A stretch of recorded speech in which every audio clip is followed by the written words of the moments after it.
Picture this China, with President Xi's vision aiming to surpass the United States. The goal to be the leading superpower by 2049. Imagine the centennial. To achieve this, Beijing seeks ocean access, extending influence southward. They're increasing military presence in a vital area, the South China Sea. A key tactic, rapidly building and militarizing artificial islands. But this strategy faces disaster, threatening all previous efforts. Why is this happening? Let's explore the reasons together. If you find military knowledge useful, leave a like and subscribe. Thank you for your support. Let's dive into the main content.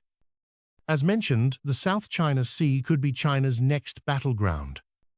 This sea, east of Vietnam, holds economic and geostrategic importance. It's estimated to contain at least 11 billion barrels of oil. That's equivalent to 1.6 billion tons of oil, plus 5,377 trillion cubic meters of gas, and various rare earth elements vital for high-tech industries. Don't forget the significant amounts of methane hydrate. Methane hydrate, or fire ice, forms from natural gases and water. It needs high pressure over 30 atmospheres and low temperatures. It's stable in deep-sea sediments at least 300 meters deep, also in ocean subsoil and permafrost regions in solid form. As traditional energy sources dwindle, methane hydrate becomes crucial. Coal, peat oil, and gas are becoming scarce. Methane hydrate's reserves are more than double fossil fuel reserves. Imagine a world powered by this new energy source. Imagine natural gas like methane and ethane under immense pressure. Over 30 atmospheres combined with temperatures below 0 degrees Celsius. Gas hydrates, or fire ice, often exist stably in deep-sea environments. At depths of at least 300 meters in oceanic trenches and permafrost regions. These hydrates exist as solids. Picture this, a potential energy source. As traditional energy sources like coal and oil dwindle, fire ice emerges. Its reserves are more than double those of fossil fuels, a high-efficiency, clean alternative. Experts see it as a potential fuel of the future, clean and powerful. The South China Sea ranks 5th in Asia for gas hydrate deposits. Vietnam possesses significant reserves of this resource. Picture this. The South China Sea is also home to one of the world's strongest fisheries. It accounts for 15% of the world's total fishing potential.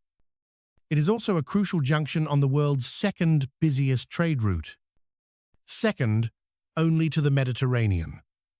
A vital, global artery. In 2021, an estimated $5.3 trillion in trade passed through.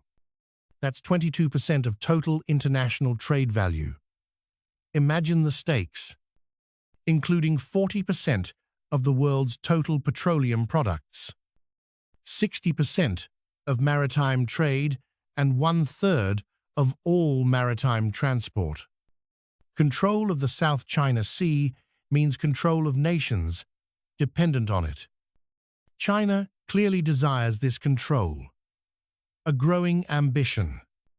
Beijing uses the infamous 9-line map to claim 90% of the sea, including the Spratly and Paracel Islands based on flimsy, unrecognized claims. China has built artificial islands and militarized them with airfields and radar. Beijing believes this protects trade, exploits resources, and blocks access, or at least forces others to pay a high price for using resources there. But no matter how many islands China builds, the South China Sea remains. Imagine a nation seeking to protect its trade and resources. They aim to control access to the South China Sea's resources. But the artificial islands are within the first island chain. Many nations in this chain have ties to the United States. This geopolitical link allows the US Navy to blockade key routes. This could disrupt maritime transport to the mainland. The Malacca Strait is a vital choke point for trade. 90% of China's trade passes through this strait. This dependence creates a dilemma for the nation. The nation uses this as an excuse to expand its territory. By militarizing islands, they aim to influence the region. This forces the US Navy to deploy more resources. The nation wants control of the South China Sea's features, from reefs to islands, to ensure its own development. Other nations with claims in the sea face disadvantages. The strong do what they can, and the weak suffer. The nation expanded its influence militarily in 1974. They seized the Paracel Islands in 1974. In 2012, a modernization strategy began. After gaining control of Scarborough Shoal, 1 year later, the mainland expanded even further. Picture this, a nation's ambition reshaping the sea. The tale of controlled power and strategic moves. A historical narrative of ambition and consequence. In the harsh reality of international relations, the strong do as they will. The weak must endure what they must. China expanded its influence. Since 1974, China has expanded into the South China Sea. In 2012, Beijing began modern strategies after gaining control. 1 year later, expansion continued, building artificial islands, creating nearly 1,300 hectares of land over time. China has 28 outposts in the sea they claim as their own. 20 outposts in the Paracel Islands, 7 in the Spratly Islands. The artificial islands are created by dredging and transporting materials. Materials like rock and sand are taken from coral reefs and the seabed. In mid-December 2023, Asia Maritime Transparency reported, dredging and burying have severely damaged thousands of species. According to the Center for Strategic and International Studies, CSIS, China has reclaimed 13.5 square kilometers of land, including Fiery Cross Reef, Subi Reef, and Mischief Reef. They continue this process rapidly using powerful dredging vessels. The most powerful island-building vessel is the Asian dredger. It can deploy a cutter head with 6,600 kilowatts. It can extract 6,000 cubic meters of material per hour. Beijing also has another vessel with 4,200 kilowatts, with a dredging depth of 30 meters and a rate of 4,500. From February to March 2014, this vessel was detected, conducting dredging operations at Johnson's South Reef. Though too small for runways, it can be equipped with weapons. Picture this: Beijing's grip tightens with the Tianjinghao dredging vessel.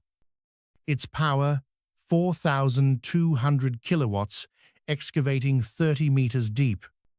Imagine 4,500 cubic meters of material moved per hour. From February to March of 2014, it worked at Johnson Reef. Too small for runways, yet armed with anti-air and radar. China's defense in depth, a shield against potential conflicts. In March 2015, Admiral Harris called them the Great Wall of Sand. Their importance to the mainland's destiny, a key strategic move. To counter this Great Wall, the US Navy launched freedom of navigation operations. Since 2015 naval exercises around the artificial islands, a show of force, a warning to Beijing, keeping sea lanes open. Yet these operations barely changed the situation on the ground. Near collisions like the incident in 2018 near the Spratly Islands, some called for withdrawal. The risks outweighing the benefits. The cost of maintaining international rules rising beyond what Americans would pay. Others argued that without US presence, China would dominate. Stopping operations meant abandoning the region to Beijing's control. But fortune favors the weak, nature is intervening. The artificial islands are beginning to erode and sink. The sands shift, the tides turn, and nature reclaims what was taken. A reminder that even the most ambitious projects are vulnerable. Nature's power, an undeniable force in the South China Sea. As the islands diminish, the strategic landscape shifts once more. The future of the region, uncertain yet shaped by nature's hand. A reminder that even the most ambitious plans can be undone. Picture the scene. Ceasing maritime freedom is like surrendering the Eastern Sea. The balance shifts, a chance for weaker nations as nature intervenes. Artificial islands begin to erode, a sign of potential disaster. As early as 2019, instability was becoming evident. Substandard materials were used in the construction of these islands. Concrete crumbles, foundations turn to sponge under harsh conditions. Tropical storms add to the devastation, compounding the issues. Corruption within the construction industry further undermines efforts. In 2019, a construction supervisor faced corruption charges. Speed and low cost were prioritized, leading to disastrous shortcuts. The pressure to deliver led to prioritizing quantity over quality. Concrete was not properly poured, causing structural erosion. Like other infrastructure projects, quality was not a priority. Little experience existed in building structures for such environments. Refusing foreign expertise worsened the problem significantly. National pride and military secrecy played a significant role. Islands and infrastructure were not built with top materials or engineers. This compounded the issues, making matters even worse. Imagine the scene: a bustling port now, a silent ghost town. Picture this. A crucial decision changed the course of history. She knew her next words could start or prevent a war. The lack of maritime freedom is essentially surrender. Heaven intervenes, nature takes its course. Artificial islands erode, signs of disaster for Beijing. Imagine structures built to withstand the harsh marine environment. But a nation's pride led to rejecting foreign expertise. The result? Substandard construction on those islands. Weather and climate now pose a significant threat. Tropical cyclones become more frequent in the Eastern Sea. A single, misplaced storm could obliterate these structures. Years of effort washed away without a second thought. They seem unprepared for such an unexpected event. These artificial islands lack wave breakers and protection. As glaciers melt, rising sea levels will take their toll. Since 1992, global sea levels have risen over 10 centimeters, rising at about 3.9 millimeters per year. By 2050, sea levels along the US coast could rise 25 to 30 centimeters. Global temperatures are melting glaciers, accelerating sea level rise. The sea level rise from 2013 to 2022 doubled. In best-case scenarios, sea levels will rise 28 to 55 centimeters by 2100. In the worst case, sea levels could rise 1.02 meters. These islands built at sea level have no defense. They stand no chance against erosion and rising sea levels. The rising sea level problem becomes even more critical, especially considering the nation's construction efforts. Picture this: a once thriving island now threatened by the sea. Imagine the impact of rising sea levels on these fragile constructions. A stark reminder of nature's power over human ambition. Imagine nations prioritizing competition over the environment. Picture this: artificial islands built at sea level. These islands have no defense against erosion. The rising sea issue becomes ever more pressing. China destroyed coral reefs to build these islands. They also destroyed mangrove forests, natural sea defenses.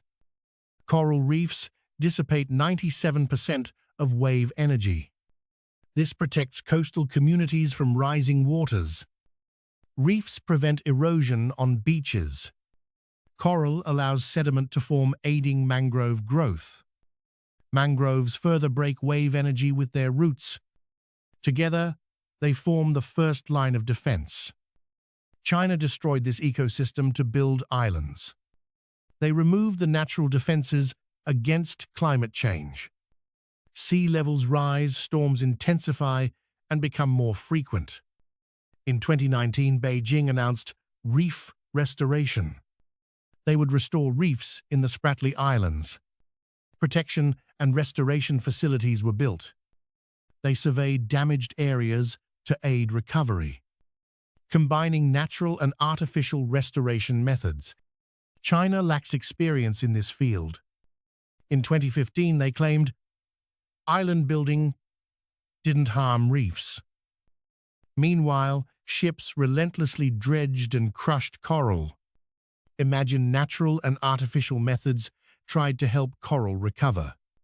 China's experience in this field is limited, sadly to say. In 2015, the State Oceanic Administration made a statement. They claimed island building didn't change the ecosystem of islands. Meanwhile, dredging ships crushed the sea floor relentlessly. China said overfishing and natural causes damaged coral long before. With such a past, it's no surprise few believed Beijing's claims. 5 years later, little evidence shows efforts to restore reefs. Rising seas and storms may force China to keep its promise. The mainland invested much in island building and militarization. What has been gained? Little of significance to this day. If the islands sink, Beijing will see its resources wasted. Besides, waste another danger lurks: military fortification. Fortifications force enemies to deploy more power to the area. Thus, the side-building fortifications can act elsewhere. China's artificial islands have a similar intent. Picture this. Islands are degrading, threatened by weather and climate. Beijing must focus resources to save this sandy Great Wall. Instead of using it to expand and control the South China Sea, fortifications meant to support power projection become a burden. Maintaining them becomes more costly, a heavy burden indeed. The troubles of the artificial islands are somewhat predictable. They reflect a history of a giant nation not using its strength. Imagine the expansion methods and control in the East Sea. Maintaining them becomes increasingly costly, a predictable issue. These artificial islands reflect a nation not using its full power. In the 19th century, it was the richest but failed to compete.